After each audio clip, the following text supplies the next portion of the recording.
भजन संहिता अध्याय 96। भजन संहिता अध्याय 96। यहोवा के लिए एक नया गीत गाओ। हे सारे पृथ्वी के लोगों, यहोवा के लिए गाओ, यहोवा के लिए गाओ। उसके नाम को धन्य कहो। दिन दिन उसके किए हुए उद्धार का सुसमाचार सुनाते रहो। अन्य जातियों में उसकी महिमा का और देश देश के लोगों में उसके आश्चर्य कर्मों का वर्णन करो, क्योंकि यहोवा महान और स्तुति के अति योग्य परमेश्वर है। वह तो सब देवताओं से अति भय योग्य है, क्योंकि देश देश के सब देवता तो मूर्ति ही है, परंतु यहोवा ही ने स्वर्ग को बनाया है। उसके चारों ओर विभव और ऐश्वर्य है। उसके पवित्र स्थान में सामर्थ्य और शोभा है। हे देश देश के कुलों, यहोवा का गुणवादन करो। यहोवा की महिमा और सामर्थ्य को मानो। यहोवा के नाम की ऐसी महिमा करो जो उसके योग्य है। भेंट लेकर उसके आंगनों में आओ। पवित्रता से शोभायमान होकर यहोवा को दंडवत करो। हे सारी पृथ्वी के लोगों, उसके सामने गाते रहो। जाति जाति में कहो कि यहोवा राजा हुआ है, और जगत ऐसा स्थिर है कि वह टलने का नहीं। वह देश देश के लोगों का न्याय सिधाई से करेगा। आकाश आनंद करे और पृथ्वी मगन हो। समुद्र और उसमें की सब वस्तुएं गरज उठे। मैदान और जो कुछ उसमें है वह प्रफुल्लित हो। उसी समय वन के सारे वृक्ष जय जयकार करेंगे। यह यहोवा के सामने हो, क्योंकि वह आने वाला है। वह पृथ्वी का न्याय करने को आने वाला है। वह धर्म से जगत का और सच्चाई से देश देश के लोगों का न्याय करेगा। भजन संहिता अध्याय 97।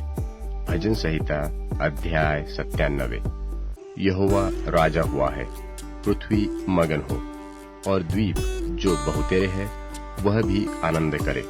बादल और अंधकार उसके चारों ओर है। उसके सिंहासन का मूल धर्म और न्याय है। उसके आगे आगे आग चलती हुई उसके द्रोहियों को चारों ओर भस्म करती है। उसकी बिजलियों से जगत प्रकाशित हुआ। पृथ्वी देखकर थरथरा गई है। पहाड़ यहोवा के सामने मोम की नाई पिघल गए, अर्थात सारी पृथ्वी के परमेश्वर के सामने आकाश ने उसके धर्म की साक्षी दी, और देश देश के सब लोगों ने उसकी महिमा देखी है। जितने खुदी हुई मूर्तियों की उपासना करते और मूर्तों पर फूलते हैं, वे लज्जित हो। हे सब देवताओं, तुम उसी को दंडवत करो। सियोन सुनकर आनंदित हुई, और यहूदा की बेटियां मगन हुई। यह हे यहोवा तेरे नियमों के कारण हुआ, क्योंकि हे यहोवा तू सारी पृथ्वी के ऊपर परमेश्वर है। तू सारे देवताओं से अधिक महान ठहरा है। हे यहोवा के प्रेमियों, बुराई से घृणा करो। वह अपने भक्तों के प्राणों की रक्षा करता और उन्हें दुष्टों के हाथ से बचाता है। धर्मी के लिए ज्योति और सीधे मन वालों के लिए आनंद बोया गया है। हे धर्मियों, यहोवा के कारण आनंदित हो, और जिस पवित्र नाम से उसका स्मरण होता है उसका धन्यवाद करो। अध्याय 98। भजन संहिता अध्याय 98। यहोवा के लिए एक नया गीत गाओ, क्योंकि उसने आश्चर्य कर्म किए हैं।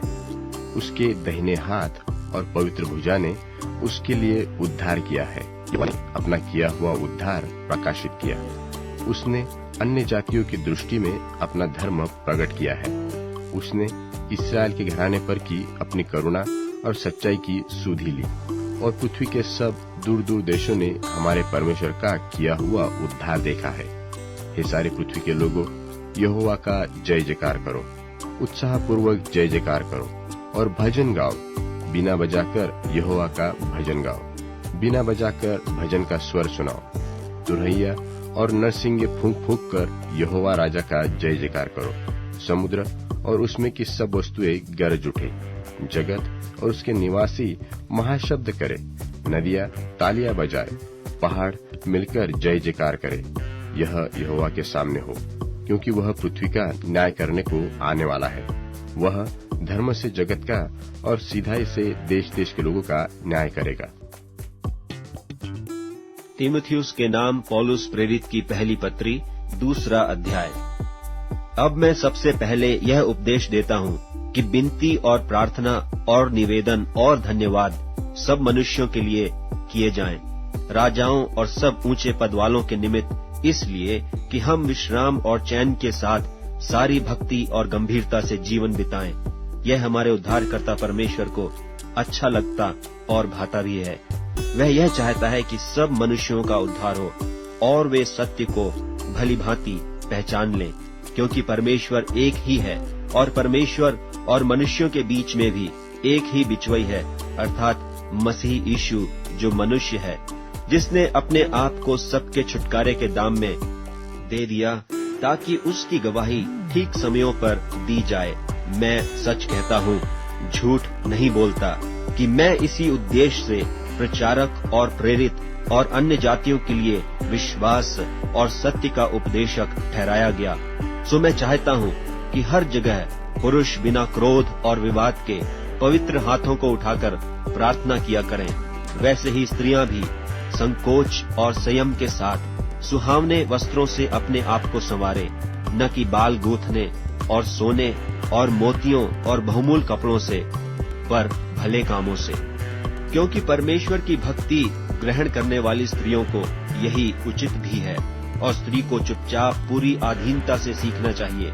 और मैं कहता हूँ कि स्त्री न उपदेश करे और न पुरुष पर आज्ञा चलाए, परंतु चुपचाप रहे, क्योंकि आदम पहले, उसके बाद हव्वा बनाई गई, और आदम बहकाया न गया, पर स्त्री बहकाने में आकर अपराधिनी हुई, तो भी बच्चे जन्ने के द्वारा उद्धार पाएगी, यदि वे संयम सहित विश्वास, प्रेम और पवित्रता में स्थिर रहें।